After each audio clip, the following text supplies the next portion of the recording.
In a world of glitz, glamour, and great tunes, one man brings you the magic.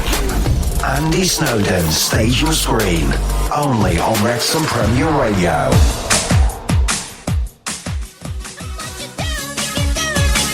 Released back in 1999. You can't believe it, can you? That's Lolly and her version of the Tony Basil classic Mickey. What a corker. Now, Lolly is back, ladies and gentlemen, back with a brand new single. It is called Only for Love. I'll give it a spin in a moment, but before I do, I caught a word with Lolly earlier this week, had a wonderful chat. Here she is on the Stage and Screen Show. Lolly. I was reading an interview that you did years ago now, and you said that you treat your career and your life as a bit of a ladder where you've got your goals and then you just climb up the ladder as you try to achieve them. It's an incredible mantra to have as a young person. Do you still keep that today? I think that was on TV, wasn't it? It was, I think I spotted that on YouTube somewhere, right, on like Live and Kicking or one of those Saturday morning shows.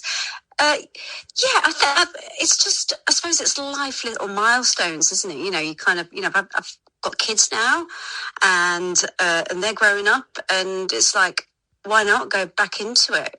I think you give so much of your life to other people for so long, which is right. And it was right. I wanted to do that. And I think it's time to sort of have a little bit of me time now. Yeah, perfect. And you've donned many hats in the entertainment world. You've been, I'll just list these. You've been a West End actress, a leading lady, of course, a model, a pop star, a TV presenter. Do you naturally gravitate to things outside your comfort zone, I wonder? I just think I'm the biggest blagger. It's like, sort of, I'll have a try at anything. I really will. I mean, just life's, do you know what? I think what it is, when I was younger, I am from a mixed race family. My father's Indian, my mum's English, and my dad's like nearly 83 now. So we were like kind of the first generation of mixed race families. And, my mum's Catholic and my dad's Hindu, and they kept their religions themselves and let us choose. And they always supported us, their kids, in whatever we wanted to do and whatever we wanted to be. There was no pressure. It was just try your hard. As long as you do your best, then that's good enough. And as long as you're happy, then great. Yeah. And I think it's from them. And they weren't in the entertainment, and they're not in the entertainment industry at all, but they stood there and cheered from the side kind of thing, not really understanding it at all, but kind of going, go on girl, that kind of thing. Yeah. I mean, just going back to the when you played Priscilla Presley in the Elvis the musical in the West End at the age of 17. I mean, notably the youngest leading lady at the time, of course. It's all changed now. Every other show seems to have kids in. But the confidence in your own ability must have been extraordinary. I didn't think too deeply, and I just went and did it.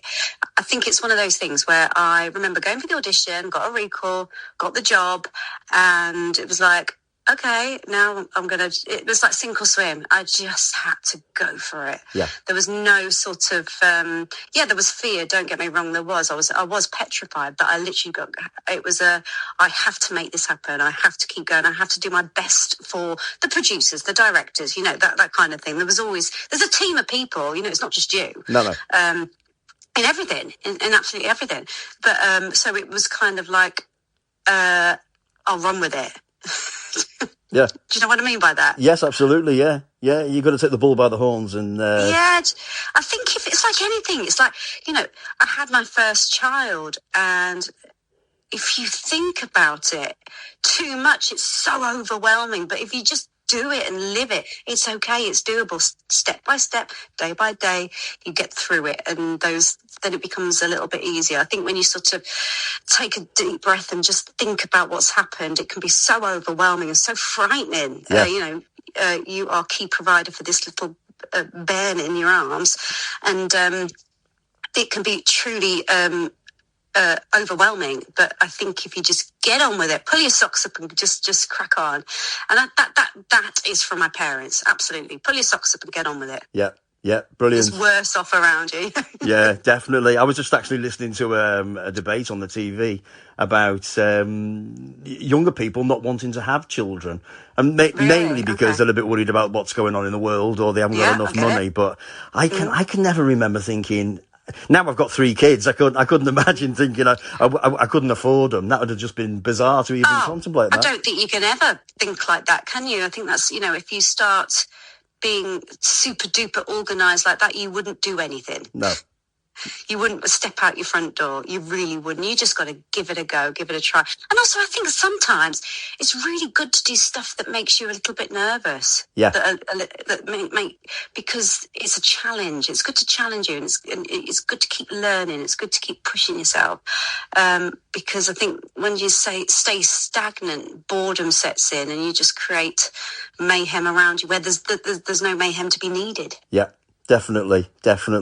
Well, of course, it was 1999. I bet you can't believe that when you adopted the alter ego of Lolly. You were dubbed the pop princess. I mean, it's. Was a pop star? Was that always on your agenda, or was it something that shocked you as well? No, not at all. I think growing up, I always wanted to be Janet Jackson's backing dancer. Brilliant. And then I wanted to do sort of. Do you know what? As long as I was within the entertainment industry, I didn't care. I wasn't very good at school. I wasn't very good. I was average, and it bored me. Yeah. And I just knew I didn't want to sit still at a desk at all in my life. And I just needed to move. I needed to entertain, and I was just happy on stage. I was happy performing. I was happy chatting away to. Actually, no, I wasn't happy chatting. That's a lie. Actually, I was quite shy as a child, but I was happy on stage. So I got my and I think it was because I used to do dancing competitions, and I used to do quite well in them. So all of a sudden I'm like, it's something I'm good at. So then you get more confidence. Yeah. And I think with schooling, my brother was super clever, and I'm like 3 years younger than him. And I was very much like, you're not like your brother. Oh, you're not like your brother. That kind of thing. Yes, no, I'm not. No. I'm just average at academics, and I struggle a bit, or like I just find it boring. Yeah. I wasn't meant to sit still. I was meant to sort of get up there and entertain, and that's where I was just really happy. But arguably your biggest hit to date, we'll say, is the Tony Basil Mickey. That was a stroke of genius. Whoever had that idea, but that made you a name all over Europe and Australia. Is that a daunting prospect for a young girl? Do you know what I think? Because it was such a machine, as in, like, I was signed to a very big record label, and it was a business. I was very aware. It was sell. I really enjoyed it. Don't get me wrong, it's just brilliant, but it really is. You're part of a huge project, and it's all about recouping, selling more, keep pushing. And it's exhausting. Yeah. And then you kind of realise that Lolly's bigger than Anna, my real name, and this is a bit crazy, but that's also a way I coached it too, because I could kind of go home and my mum and dad call me Anna, and my close friends call me Anna, and and that's the real me. Whereas when I was in public or on TV shows and whatever, it was Lolly. So that's how I coach with it. As you said, that alter ego. Yes, absolutely. Yeah, I was going to actually ask you about that, but I was going to say to you every time I speak to anybody that's been on Top of the Pops, I'm intrigued to know what that feels like to get that first call. Well, the thing is, it's like you were aware that Top of the Pops is on the cards, because if you make it into the top 10, you are guaranteed a slot on there. Yeah. So that's the race. It's to kind of get that booking. So you have it penciled in your diary. But because I was signed I was quite an underdog signing. So Polydor Universal had employed quite a lot of staff, because they'd just done huge deals with Simon Fuller for S Club 7, 21st Century Girls. I think they had Adam Rickett on their books, or they just signed, some big pop acts, and they'd employed all these specialists in pop for them, but they weren't being worked on for another 3 or 4 months. So my A&R man, Simon Gavin, was like, I need to utilise what they've got here, so I need to sign a pop act. In walks me, get signed. And they didn't, it wasn't a huge deal like all the others. It was a very small deal, considerably. I mean, huge nowadays, but very small then. Yeah. And nobody really believed in it. Like, they didn't think it was going to work. Right. Like in the whole, and it just did. And I think it was really sweet. Sometimes it's like, they really didn't think it was going to blow up as much as it did. I didn't have half the amount of money thrown into me as S Club did, or all these other ones. But the audience liked it, I guess, and that's why it did so well. But it must be phenomenal, the whole experience, and to that first time that you hear yourself on the radio. Was it a surprise, or did you know that you were going to be on Radio 1 at between 12 and 1 or something? How did that work? Yeah, you get told. So you find out your midweek. So on the Wednesday, it's all sales, isn't it? Now it's different, isn't it? I don't think people really care about the real charts. There's so many of them. That's right. But there's the official ones, and there still are the official ones, the UK official charts. And you get your midweek on the Wednesday, and so you kind of know where it's at, and then you find out how many more you need to sell, and how many people. So all the figures. So then you kind of work out, right. So in your head, you're like, oh my God, I can't believe my midweek's so high. It was the first time for Viva la Radio. That was my first single. I think it went in at number 6 or 8. It was quite high up there. And it was a shock. And it was a shock to everyone, because I don't think they thought it was going to do so well, because I didn't get a lot of radio play. I was more TV based. Right. But there were so many TV shows out there, so many kids TV. You had SNTV, CD UK, Live and Kicking, all these kids shows, and I was just perfect on them booking wise. It was just because it's just one person, get her into, it was just, I guess there's not, I wasn't a band. It was quite an easy booking. Yeah. And I really enjoyed them, and I kept getting rebooked. And so the campaign sort of really did well and pushed the sales clearly of the record. And so the midweek you get told, then you kind of once you're in midweek's top 10, Top of the Pops come back to you and go, yes, we will have you. Bear in mind, it doesn't get bumped out, but generally they go off your midweek, so by the Wednesday whether you're going to be on the show. Right. And then usually you're sort of dashing from one place. I mean, you can't enjoy it as much as you can look back and enjoy it, if you know what I mean. I do know all so what you fast. mean. Yeah, it's all so fast. But yeah, I did it 5 times. How many people can say that? That is quite an accolade, isn't it? Not many. I don't really think about it, and then you're just like, yeah, I did that. But it was such an institution as well, and it's gone. So, people will never be able to experience that again. And it was filmed in Elstree, where they film EastEnders. I'm sure lots of people know that. And you go and have you get like your vouchers or whatever, and you can go and get a drink in the cafe, which you order because you might bump into EastEnders stars. Yeah. And then we'd sneak onto the set, just like you're not allowed to. And we'd like go around the set until we were booted out. Fantastic. Absolutely brilliant. But your daughter, Belle, she's following in your footsteps, and we've had Belle on my show a few times. Really? Yeah. Oh, thank you. I mean, she's only she's just turned 18 now, and she's a singer-songwriter, and I guess following in my footsteps is what people say. I wish she would have been a doctor, to be fair, but hey ho. Which she did come across to me as quite a level-headed young woman. She's not, she is. which I think is very important. I'm the nuts one.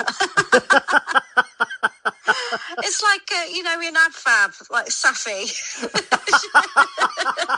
and Edwina. That's me and her. Literally. Come on, darling. That was on.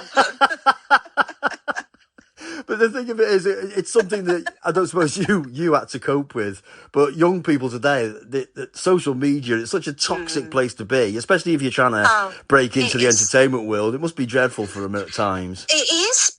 It's a double-edged sword, to be honest. Without it, they cannot promote the music. There aren't any TV shows. There's only radio. The local radios like you guys and TikTok and Instagram. Yeah. And that is it. So you kind of, they have to use it. But yes, you're right. They have such a lot of pressure. They have become normalised being trolled or certain words being said to them and then brushing it off. And I'm thinking, I'd hate that. And they're like, yeah, it's just, they'd never say it to my face and then crack on. And I'm just thinking, that's not normal. You shouldn't be normalised to that. No. But what can we do? There's not a lot we can do. You can report them, you block them, but they set it up again. And sadly, my daughter's going through that in a minute. We've had to get the police involved. Wow. And because it's relentless. And look, she's sort of neutralised to it. But as parents, you just want to go and, strangle the blooming person who's doing this. Yeah. And it's probably just little lad sat in his bedroom. You just don't know, do you? You don't know. I know. And as a parent, you can only say, oh, they're just jealous, which of course they are. There's no. And also, I read something somewhere, and talking about bullying in general, you don't become a bully if you're sound of mind. There's a reason. They're troubled, they've got issues.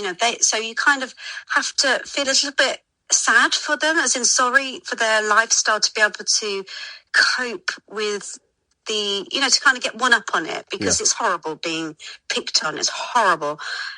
Sadly, both of my children have been through that. My eldest, the singer, she I had to home ed her in the end.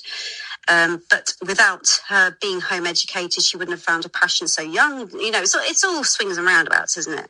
I'm sad that she's went through it, but it was great material for her to write for, with the music and things. Yeah. So it is awful. But you're right, social media is troublesome, and they have it way too young, and they are just children. My son is year 7, and his phone, when I take it off him at night time, it's ping, ping, ping, ping, ping, ping, all through the night. Yeah. These children do not sleep. I get it. I completely get it. But I've spoken to quite a few kids who have been on Britain's Got Talent. My son was on Britain's Got Talent a couple of years ago. Yeah, he was in... wow, what an experience. Well, he was in a thing called John's Boys, at the male voice choir from Wales. Amazing. And the weirdest thing for me, I these things are always a bit of an eye-opener anyway, but they were sent this thing where they were warned if they were sort of mentally strong enough to put up with the hate that they will get. It wasn't a case of, this might happen. This will happen. Sadly, the bigger your audience, the more likely you get these awful things. And why should they? That's what it just actually really upsets me that they have to deal with this. And you're right. They're actually saying you will get this. Can you handle it? Have you got enough strength around you as in a solid family to cope with it? That's what they're basically checking, isn't it? Yes. Yeah. But it was actually quite good what they did. They set up a WhatsApp group, and they just screenshot all the hate, and they sent it to each other. Yeah, so they had a bit of a laugh about it. Yeah, exactly. Strength in numbers. No, absolutely. But yes, you have to keep an eye on it, and it's really tricky. And it's kind of giving. I mean, the problem is that schools, all the homework is on apps, isn't it? And you need your child to go on a bus, and you need to keep hold of them, don't you? So you give them a phone. They've all got smartphones at a very young age, from the age of 11. Yep. Generally, I reckon every child's got a smartphone. Now, on that phone, it's a computer, isn't it? It's way too advanced for them. It's way too advanced for me. I ain't got a clue. But they know how to use it. They know all these different apps. They know how to they've got access to way more information than what we used to have as kids. You know, we'd have to go to the library if we needed to see anything, or, you know, there's just too much information too soon, and it's at their fingertips. We can't fight it. We just have to try and educate them to kind of go, that isn't normal. Yeah. That isn't normal for you to be seeing that at that age. Yes, you know it's there, but that's not right. Very true. Very true. And schools are trying to ban them. My kids. I don't think it's going to help at all. I don't either, because it's No. as you say, it's everything. It's, you know, because then once you ban something, then it's cool to sneak it in, isn't it? It's like, ooh. It's like anything that's, isn't it? They always want to break rules, break barriers. That's being a kid, isn't it? Pushing boundaries. I mean, I remember, like, you know, getting into a pub or a club before you're 18. But once you hit 18, you're like, oh, this really isn't fun anymore. I could actually legally go and buy an alcoholic drink. Yeah. It's like, it's not fun. You know, that buzz that you're desperate for as a child, that kind of, because you've been brought up in an environment where you've been looked after, and you're sort of fighting it, aren't you? You're just always fighting it a little bit. Yeah. I'm aware of that. Spotlight's on. You're listening to Andy Snowden's Stage and Screen Show, where every moment deserves a standing ovation. Live on Wrexhams Premier Radio. Hello. It cut off. It cut off midway through. You were on a rant then. Oh, I was on a rant. Yeah, maybe that's why. It's like this. It was a proper mother rant, wasn't it? Oh, by the way, you've got a single out. I know. Yeah, we're going on to the politics. It's like, I'm just singing bloody pop songs. Shut up. Oh, fantastic. Hey, listen, Lolly, Anna, it's been an absolute treat to speak to you this afternoon. Thanks ever so much for that. I really appreciate it. No, thank you. Sorry that I've been waffling, but you got me on some heated subjects that I'm sure your listeners are totally with me on it. I hope so. Anyway, I'm probably just thinking, gosh, she's a hothead. You take care of yourself. I'm about to give you your new single a spin. Do you want to cue it up for us? Yeah, do you want me to introduce it? Yes, please. Hey, it's Lolly here, and you're listening to my new single, Only for Love. Perfect. You take care of yourself. Oh, thank you so much. You've been an absolute delight. You've made me giggle. And you've got a really lovely soft Scouse accent, which is just like my mum's, because she's from Liverpool. But she's lived in the Midlands for years, but she hasn't lost her accent. Yeah. Oh, yes. Well, I lived in London for a while, so everybody in London thought I sounded... Oh, but they all thought I sounded Scouse. like a Scouser, and everybody up here thought I sounded like a Cockney, so I couldn't win, really. Oh, really? Did they? It was weird. Or they go, oh, you've gone posh. That's it, yeah. Yeah, here he comes. The posh show. Definitely. Lovely to speak to you. Thanks ever so much for that. Appreciate it. Oh, thanks, Andy. No, Cheers. Thank you so much for your time. Thanks for playing the record. Do you like it, by the way?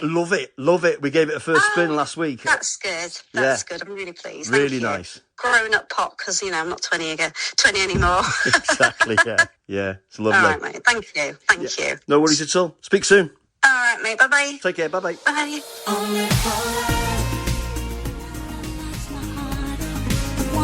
Only for Love. That's the brand new one from Lolly. It's out now and available to download. Go get it. Wasn't she lovely? Absolutely lovely. Brilliant. In a world of glitz, glamour, and great tunes, one man brings you the magic. Andy Snowden, Stage and Screen, only on Wrexhams Premier Radio.